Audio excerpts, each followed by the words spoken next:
This page was created to teach Black history. Unfortunately, the American educational system was designed to exclude our real historical account, so we are here to dismantle it. It's time to enlighten those of us who have been kept in the dark.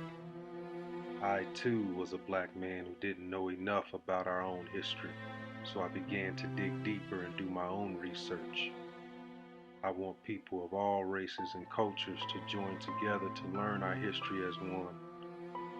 Here, I will share all of my findings. Please share and support Teaching Black History.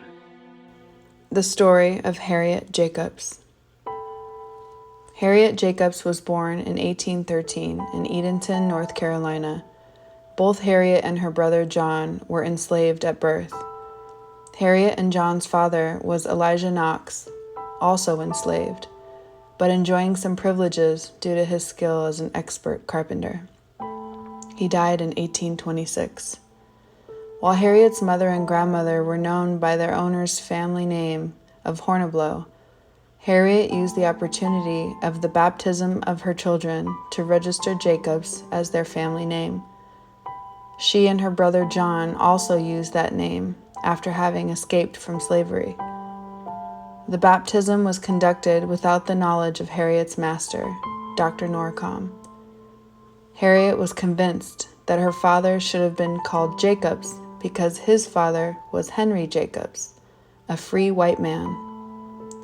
After Harriet's mother died, her father married a free African American. The only child from that marriage, Harriet's half-brother, was called Elijah after his father and always used Knox as his family name, which was the name of his father's enslaver. When Jacobs was 6 years old, her mother died. She then lived with her owner, a daughter of the deceased tavern keeper, who taught her not only to sew, but also to read and write. Only very few slaves were literate. In 1830, North Carolina outlawed the teachings of slaves to read or write. In 1825, the owner of Harriet and John Jacobs died. Physician Dr. James Norcom became her de facto master. Following the death of the master's widow, her slaves were sold at the New Year's Day auction in 1828. Among them were Harriet's brother John, her grandmother Molly Horniblow, and Molly's son Mark. Being sold at public auction was a traumatic experience for 12-year-old John. Friends of hers bought Molly Horniblow and Mark with money Molly had been working hard to save over the many years of her servitude at the tavern. Afterwards, Molly Horniblow was set free, and her own son Mark became her slave. Because of legal restrictions on manumission, Mark had to remain his mother's slave until, in 1848, she finally succeeded in getting him freed. John Jacobs was bought by Dr. Norcom, thus he and his sister stayed together. Molly Horniblow's youngest son, Joseph, tried to escape.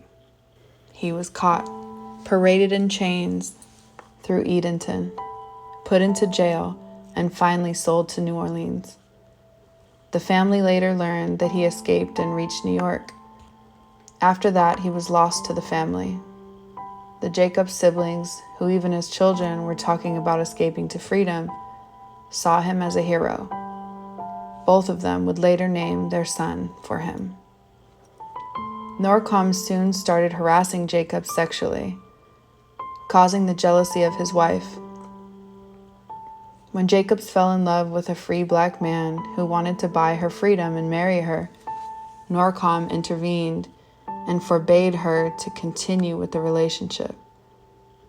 Hoping for protection from Norcom's harassment, Jacobs started a relationship with Samuel Sawyer, a white lawyer and member of North Carolina's white elite.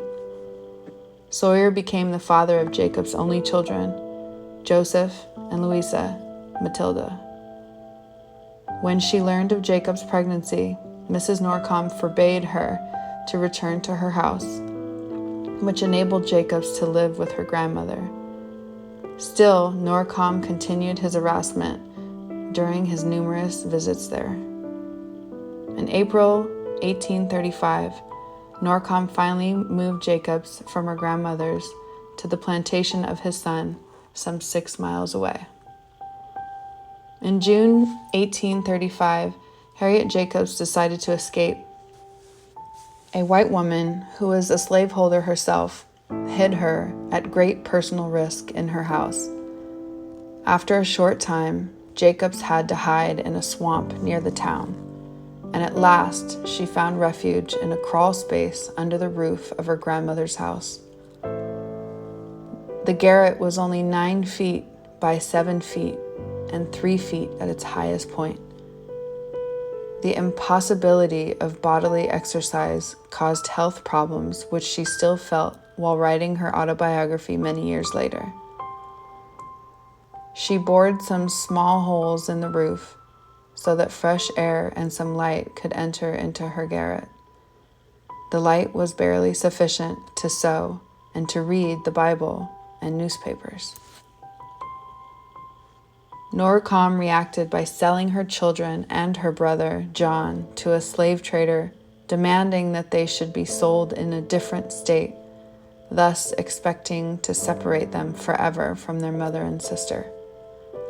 However, the trader was secretly in league with Sawyer, to whom he sold all 3 of them, thus frustrating Norcom's plan on revenge.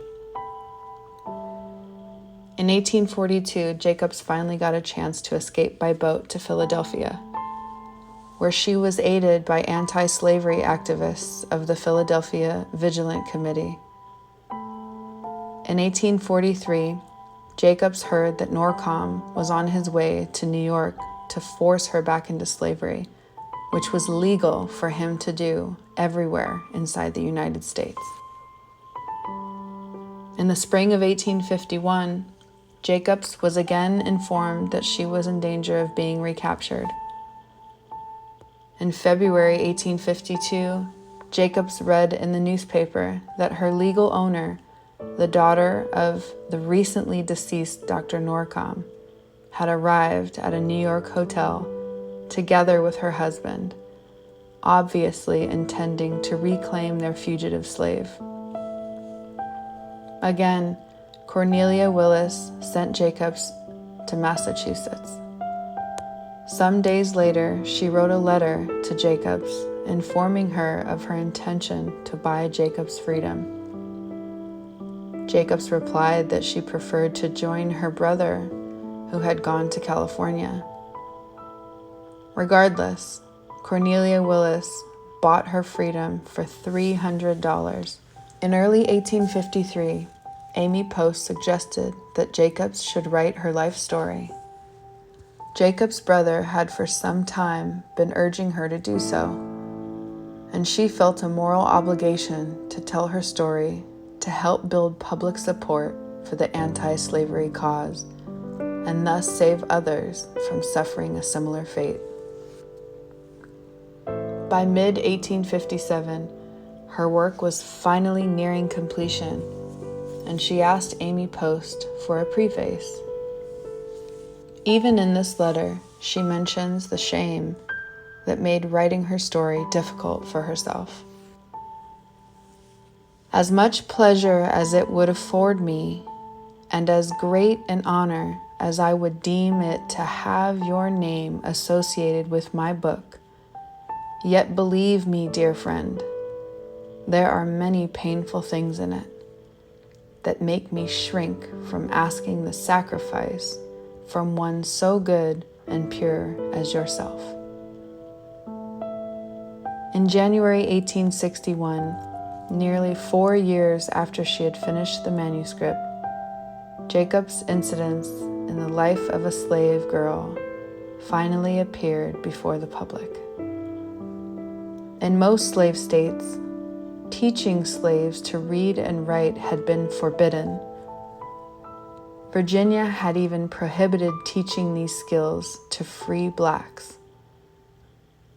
After Union troops occupied Alexandria in 1861, some schools for blacks emerged, but there was not a single free school under African American control. Jacobs supported a project conceived by the black community in 1863 to found a new school. In the fall of 1863, her daughter Louisa Matilda, who had been trained as a teacher, came to Alexandria in the company of Virginia Lawton, a black friend of the Jacobs family. After some struggle with white missionaries from the north who wanted to take control of the school, the Jacobs School opened in January 1864 under Louisa Matilda's leadership. In the spring of 1864, she was elected to the executive committee of the Women's Loyal National League, a women's organization founded in 1863 in response to an appeal by Susan B. Anthony, which aimed at collecting signatures for a constitutional amendment to abolish slavery. On August 1st, 1864, she delivered the speech on occasion of the celebration of the British West Indian emancipation in front of the African American soldiers of a military hospital in Alexandria. During the following months, they distributed clothes, opened a school, and were planning to start an orphanage and an asylum for old people. But the political situation had changed. Lincoln had been assassinated, and his successor, Andrew Johnson, was a Southerner and former slaveholder. He ordered the removal of many freedmen from the land which had been allotted to them by the Army just 1 year before. The land question, together with the unjust labor contracts forced on the former slaves by the former masters with the help of the Army, are an important subject in Jacobs' reports from Georgia. In 1877, Harriet and Louisa Jacobs moved to Washington, D.C., where Louisa hoped to get work as a teacher. However, she found work only for short periods. Mother and daughter again took a keeping, boarding a house, until 1888. Harriet Jacobs became too sick to continue with the boarding house. Mother and daughter took on odd jobs and were supported by friends. Harriet Jacobs died on March 7th, 1897, in Washington, D.C., and was buried at Mount Auburn Cemetery in Cambridge, next to her brother. Her tombstone reads, "Patient in tribulation, fervent in spirit, serving the Lord."